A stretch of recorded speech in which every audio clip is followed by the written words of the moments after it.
주님 안에서 새 이스라엘이 된 우리들을 하나님께서 지켜주시기를 간절히 기원합니다. 오늘도 산부 예배 나오신 여러 성도님들, 또 부속실에 계신 성도님들, 그리고 영상으로 예배하는 모든 이들에게 하나님의 은총을 기원합니다. 제가 목소리가 조금 변했죠. 감기가 와서.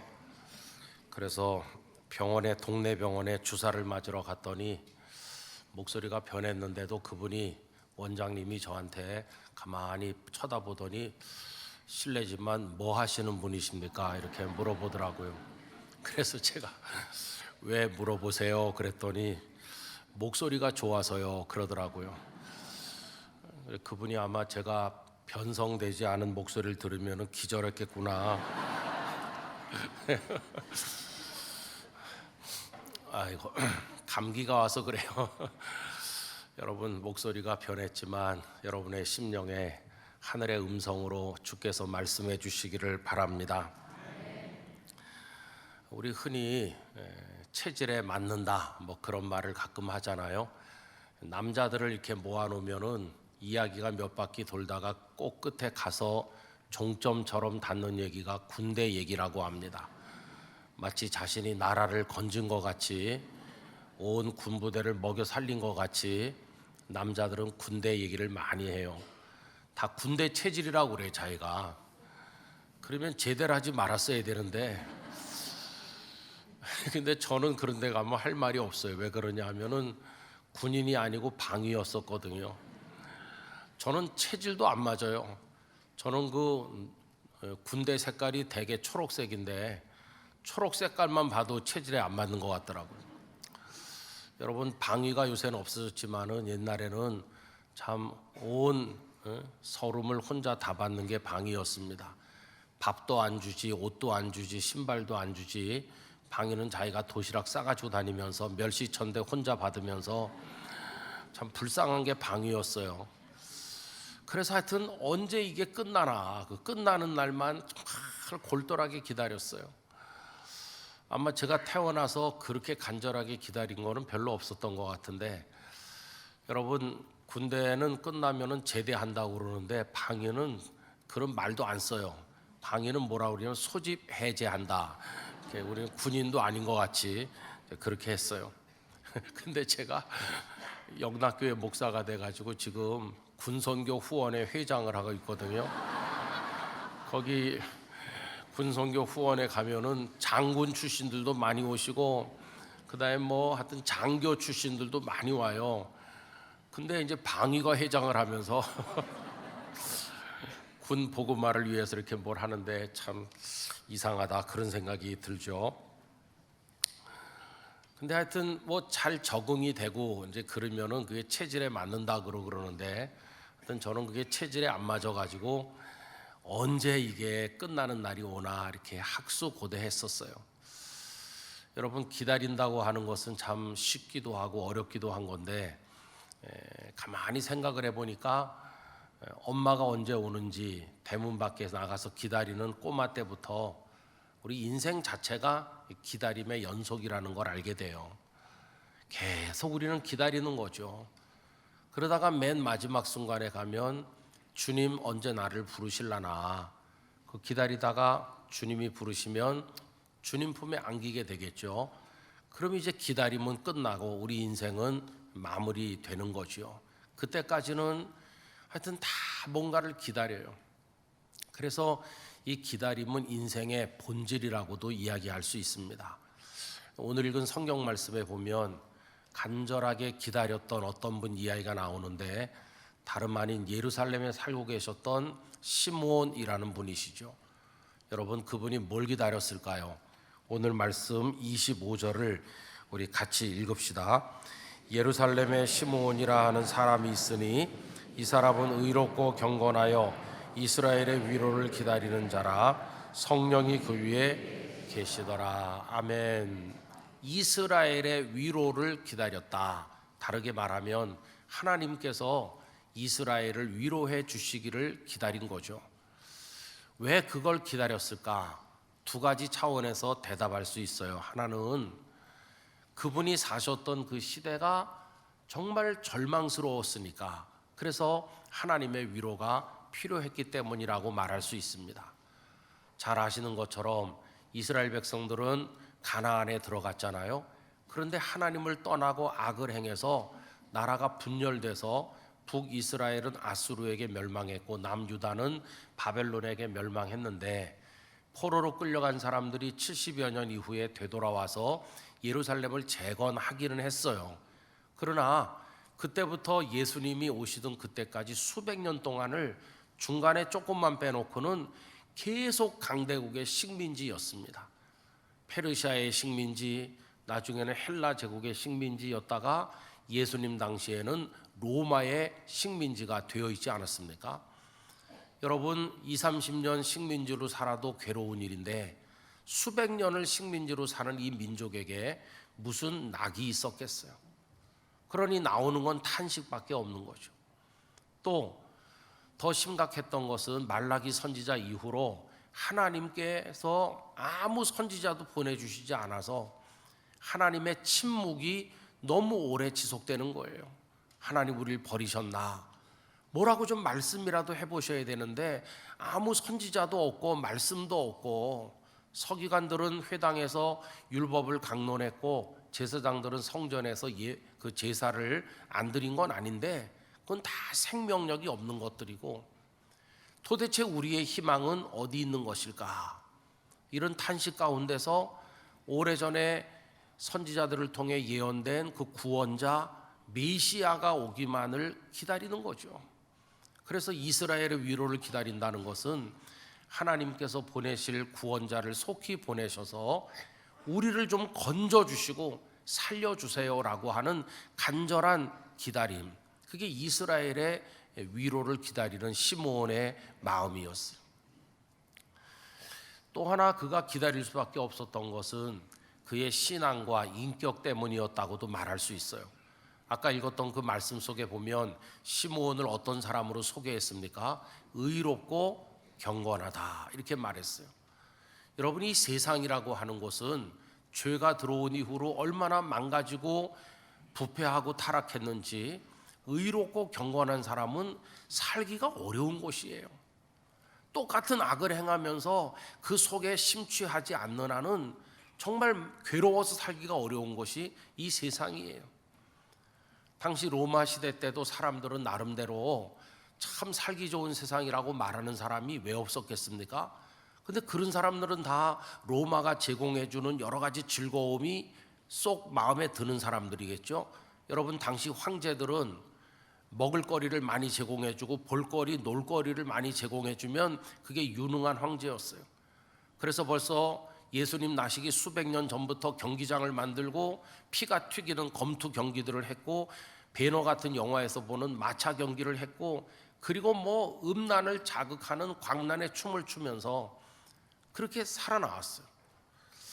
나중에 기독교가 점점 퍼져나가면서 그 검투 경기 같은 잔인한 것은 폐지하게 되는데, 예수님 당시에는 그런 게 번창했어요. 그러니 그걸 즐기는 사람들은 참 살기 좋은 세상이라고 말했을지 모르지만, 이 시므온 같이 의롭고 경건한 사람들에게는 그게 하나같이 다 죄악인 것이에요.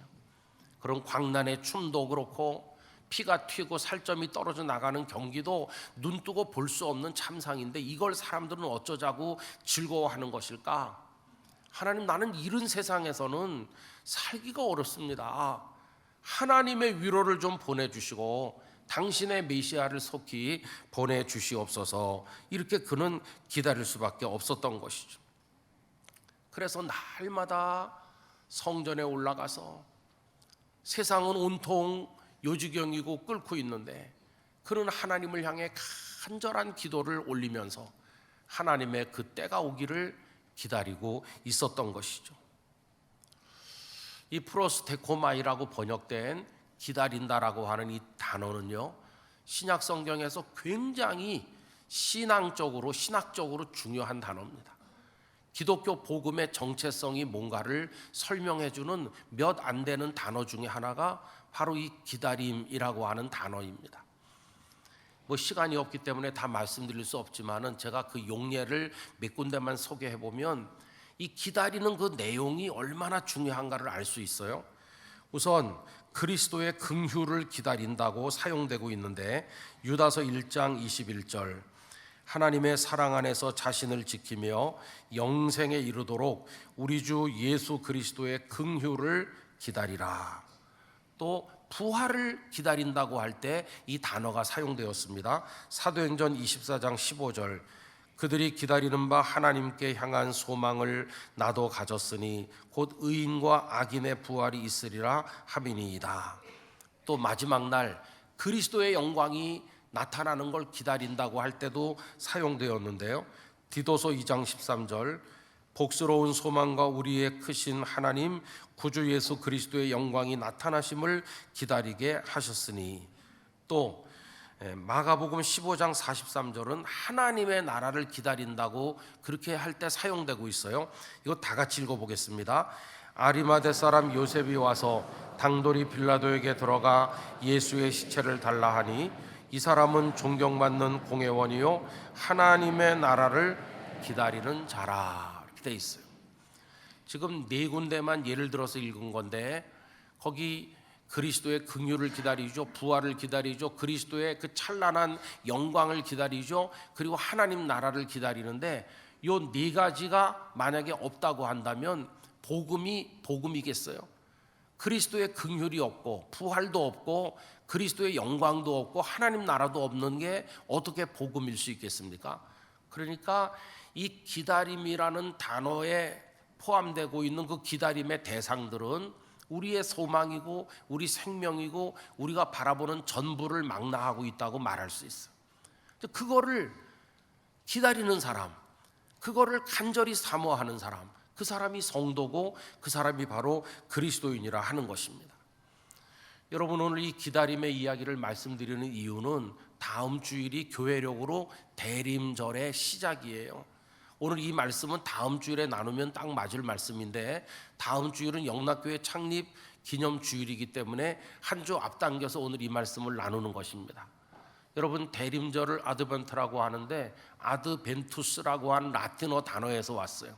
이 아드벤투스는 무엇으로 가까이 접근한다, 그런 뜻이 들어있어요. 저 높은 보좌 위에 계신 영광의 주님께서 형편없는 죄인들인 우리에게로 자꾸만 가까이 다가오신다 하는 걸 전제하는 거예요. 주님은 우리에게 다가오시고, 그러면 이 대림절이 우리 입장에서는 어떻게 받아들여질까요? 두 가지로 얘기할 수 있어요. 하나는 그분이 다가오시기를 기다림, 그리고 또 하나는 그분을 영접함으로 그분이 가지고 오시는 놀라운 은혜와 평화를 누리는 거, 이 두 가지로 나눠서 얘기할 수 있어요. 이제 이 대림절의 계절이 왔는데 우리 산부에 예배하는 성도님들이 주님을 잘 기다리시기를 축원합니다. 그리고 주님을 잘 영접하시기를 바랍니다. 그래서 주께서 가져오시는 은혜와 평강을 여러분의 것으로 누리시기를 축원하는 것입니다.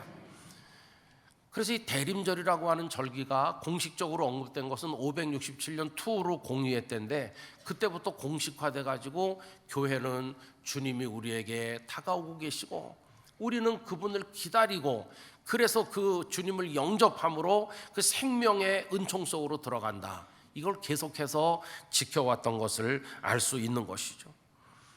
저는 그래서 오늘 예배하는 우리 성도님들 모두가 기다림 안으로 들어가시게 되기를 바랍니다.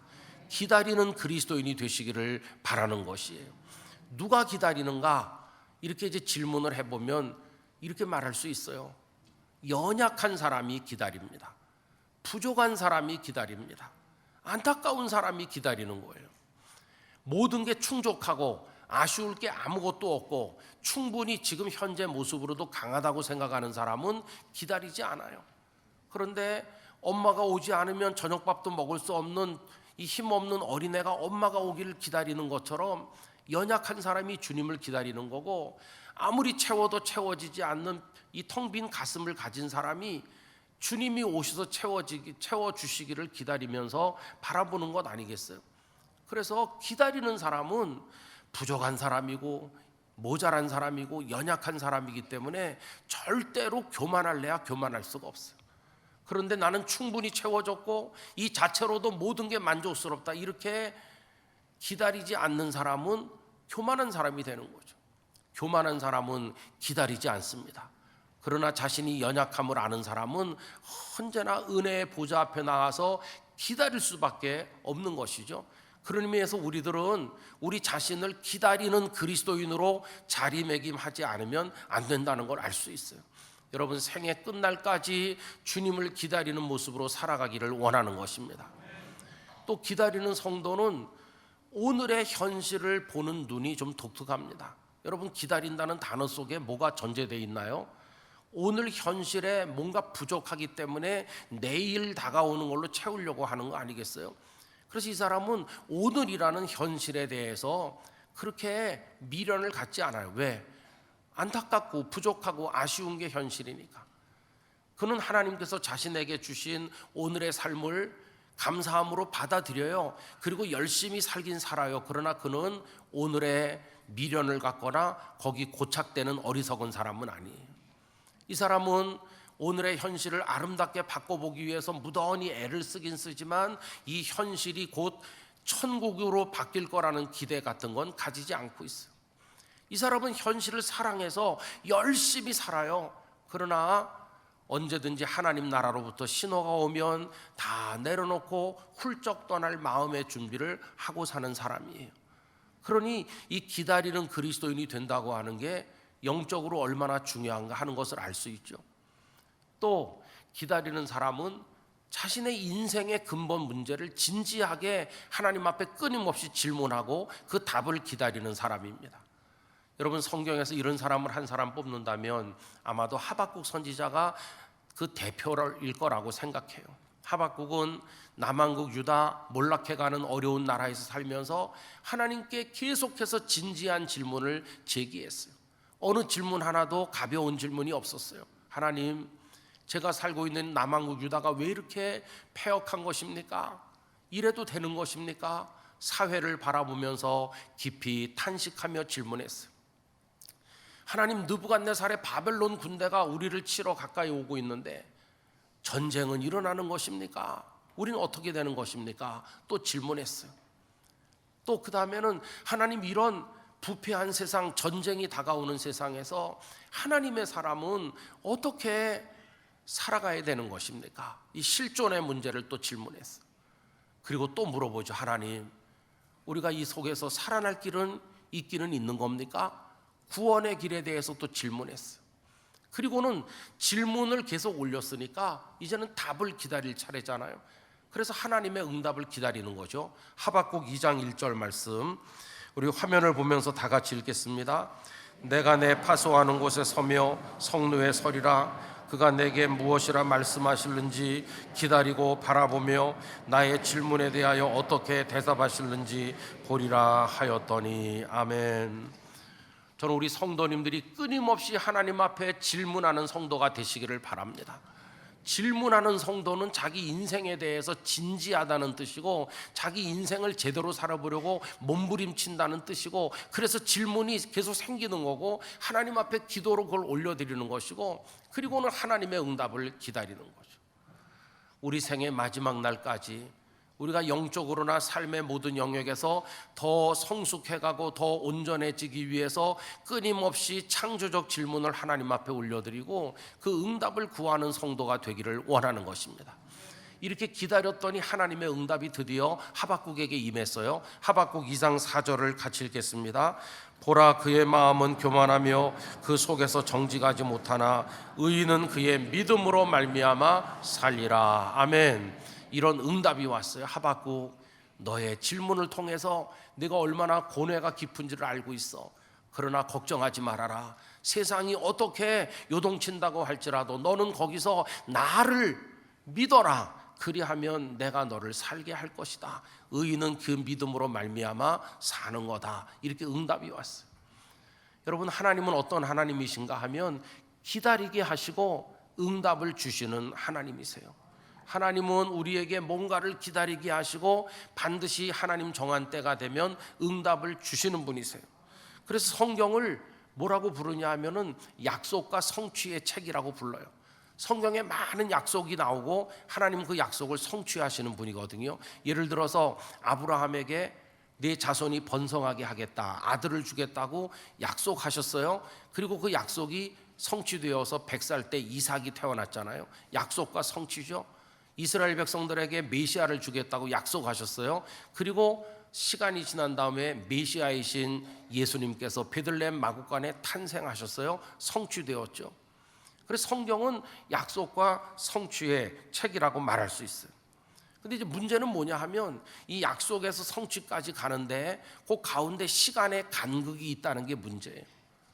여러분, 아브라함이 가나안으로 내려갈 때 나이가 몇 살이었는지 아세요?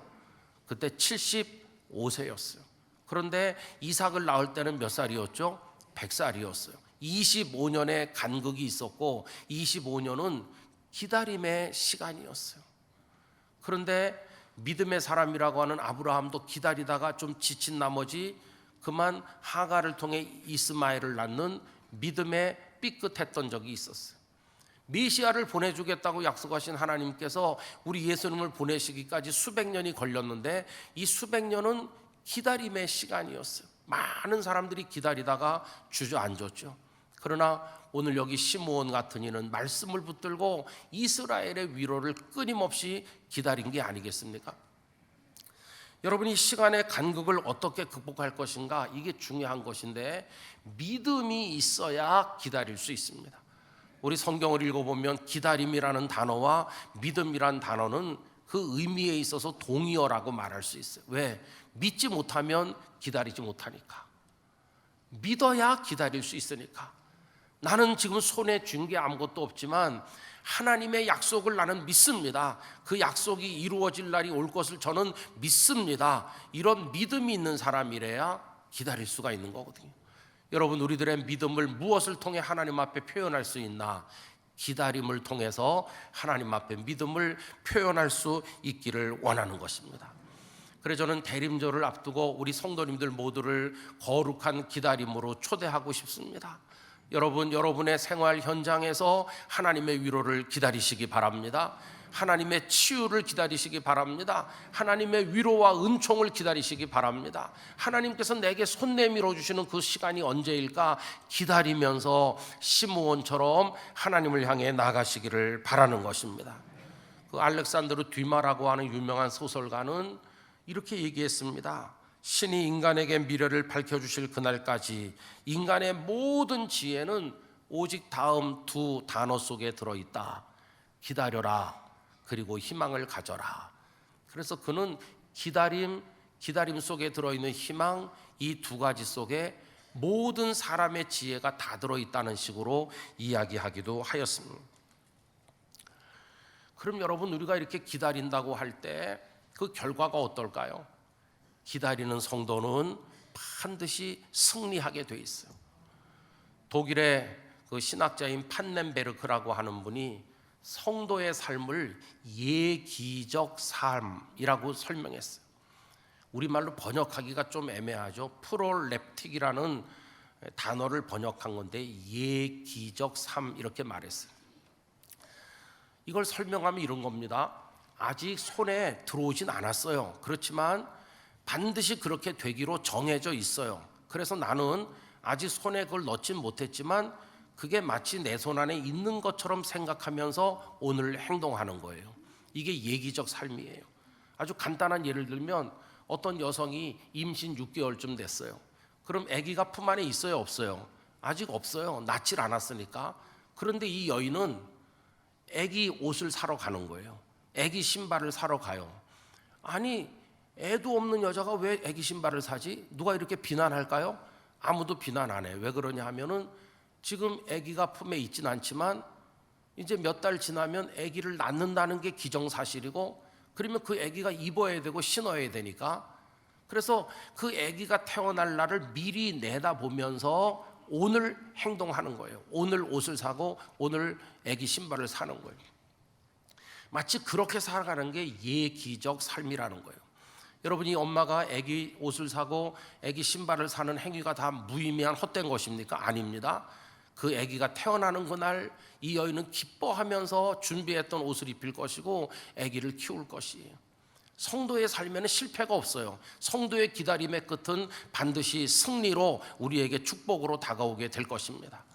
믿음이 뭔가? 히브리서 11장 1절은 말하기를 믿음은 바라는 것들의 실상이요 보이지 않는 것들의 증거라고 말씀했어요. 믿음은 아직 내 손으로 만져지는 건 아니에요. 현실에 있진 않아요. 그러나 조만간 내 눈앞에 나타날 것이에요. 그래서 나는 이미 내 손에 있는 것처럼 생각해요. 이게 바로 믿음인 것이죠. 여러분, 그 예수님께서 달란트 비유를 말씀하셨는데 5달란트, 3달란트, 1달란트를 나눠주고 떠났잖아요. 5달란트, 2달란트, 1달란트를 나눠주고 떠났는데 이 주인이 언젠가는 되돌아온다는 게 그게 되돌아올지도 모르고 안 올지도 모르는 그런 겁니까? 아니면 확실히 돌아옵니까? 확실히 돌아옵니다. 주인은. 그게 언젠지를 몰라서 그렇지 주인은 확실히 돌아와요. 그러면 착하고 충성된 종은 어디에다 초점을 맞춰서 오늘을 살까요? 주인이 돌아오는 그날에 초점을 맞춰서 오늘 사는 거예요. 주인님은 내일 오실지도 몰라. 아니면 오늘 저녁에 오실지도 몰라. 그 주인이 도착하는 때를 마음속으로 미리 생각하면서 오늘 행동하는 거예요. 먹고 놀고 방만하게 살 수 없죠. 달란트를 가지고 장사를 해서 주인이 도착할 그때에 대비해야 되잖아요. 이게 예기적 삶이라는 것이. 여러분, 우리가 기다리는 게 절대로 헛되지 않습니다. 주님의 은혜를 기다리고 우리를 향한 주님의 어떤 행동을 기다린다면 그것이 이루어지고 완성되는 그때를 대비하면서 오늘 성도답게 결단하고 성도답게 살아야 되는 줄로 믿습니다. 그게 우리 성도가 살아가는 방식이. 우리는 아직 천국을 맞이하지 않았어요. 그러나 천국이 우리에게 임하든지 우리가 천국에 들어갈 걸 확실히 믿고 있기 때문에, 천국 백성임을 믿고 있기 때문에 오늘 세상이 흐르는 대로 따라가지 않고 멈출 때 멈추고 세상이 하지 않는 일을 우리는 하기도 하면서 하나님을 예배하는 사람이 되는 게 아니겠어요?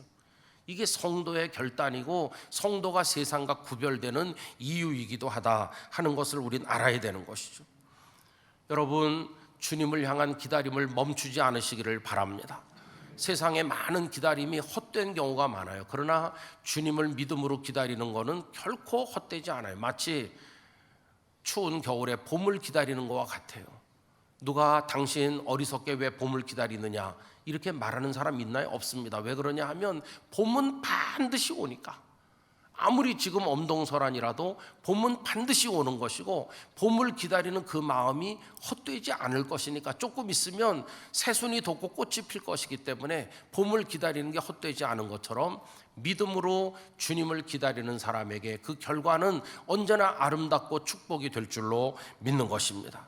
하나님은 우리에게 그 아름다운 완성을 주시기 위해서 언제나 일하고 계시고 준비하고 계신 줄로 믿습니다. 근데 문제는 뭐냐 하면 우린 사탄의 속삭임에 금방 넘어간다는 거예요. 사탄이 와가지고 야, 그 정도 기다렸으면 됐지 않겠니? 이제 포기해. 그 정도면 됐어. 이제는 좀 너도 즐길 거 즐기고 하고 싶은 거 맘대로 해.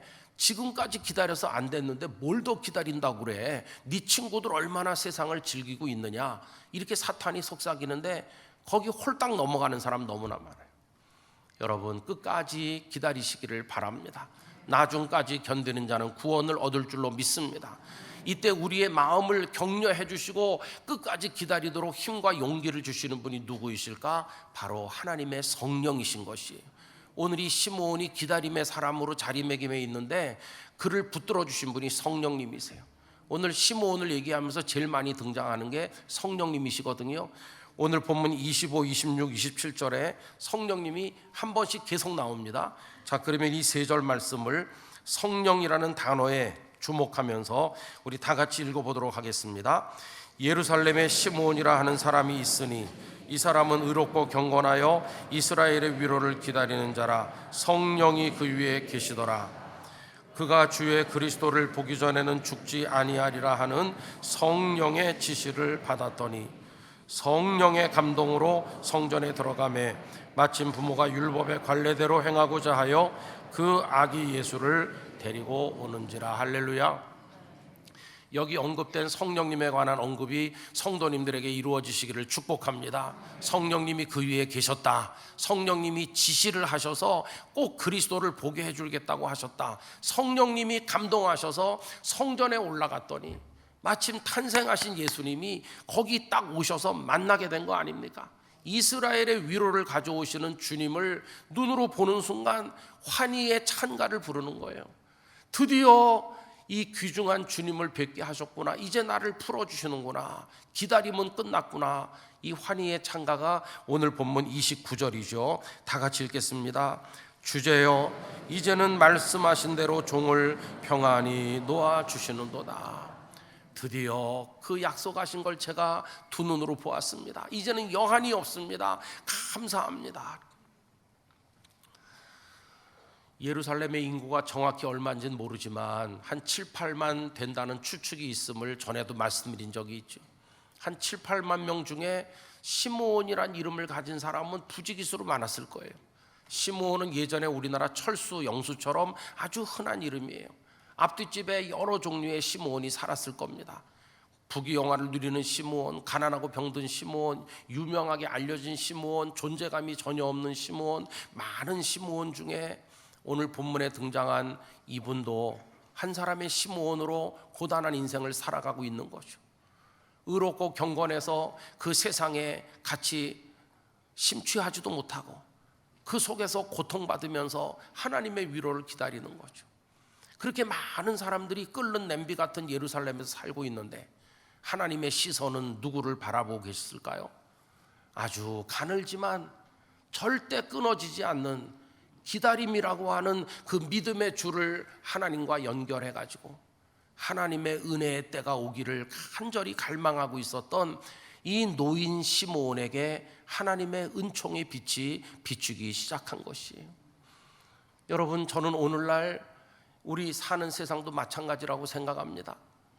그 시므온이 살던 시대 대단한 대제사장들, 권력가들 많은 사람이 있었겠지만 하나님의 눈은 이 시므온을 주목하고 있었던 것처럼 오늘날도 사람들은 각자 자기 인생의 영역을 구축하고 그 안에서 왕노릇하고 그 안에서 큰소리치면서 다 자기가 스스로 군림하며 살고 있잖아요. 80억이 넘는 사람이 살고 있는 이 지구촌에 지금 이 순간 하나님은 누구를 보고 계실까? 저는 그 사람의 환경이나 여건이 그걸 결정하는 게 아니라 그의 영혼 깊은 데서부터 하나님을 목말라 하고 하나님으로 인해서 배고픔을 느끼고 하나님의 은혜가 더 채워지기를 갈망하면서 하나님을 기다리는 그런 사람에게 하나님의 시선이 임하고 있을 것이라고 믿습니다. 오늘 우리 예배하는 영락교회 3부 예배 이 자리에 하나님의 따뜻한 시선이 임하고 네 영혼의 갈증과 배고픔을 내가 알고 있다. 네가 얼마나 나를 기다리고 있는지 내가 알고 있다.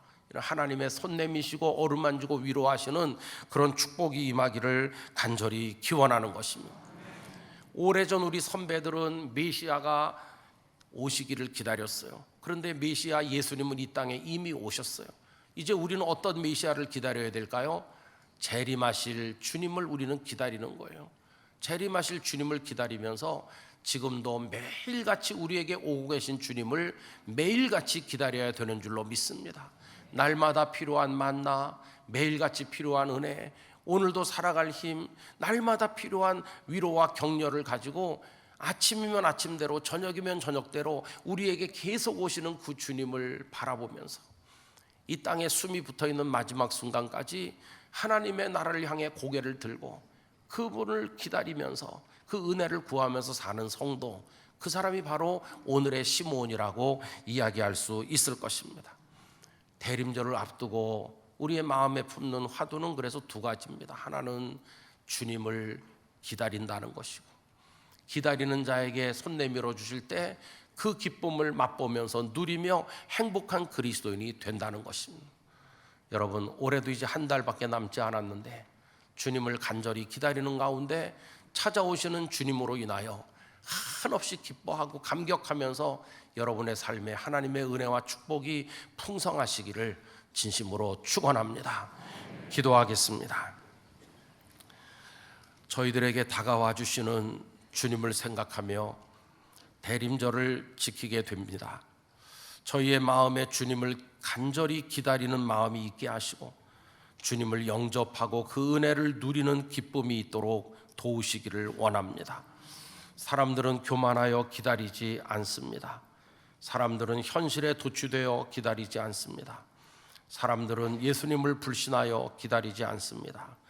그러나 저희들은 주님만을 바라봅니다. 주여 모든 성도들에게로 다가와 주시옵소서. 임마누엘로 와 주시옵소서. 예수님의 이름으로 기도하옵나이다. 아멘.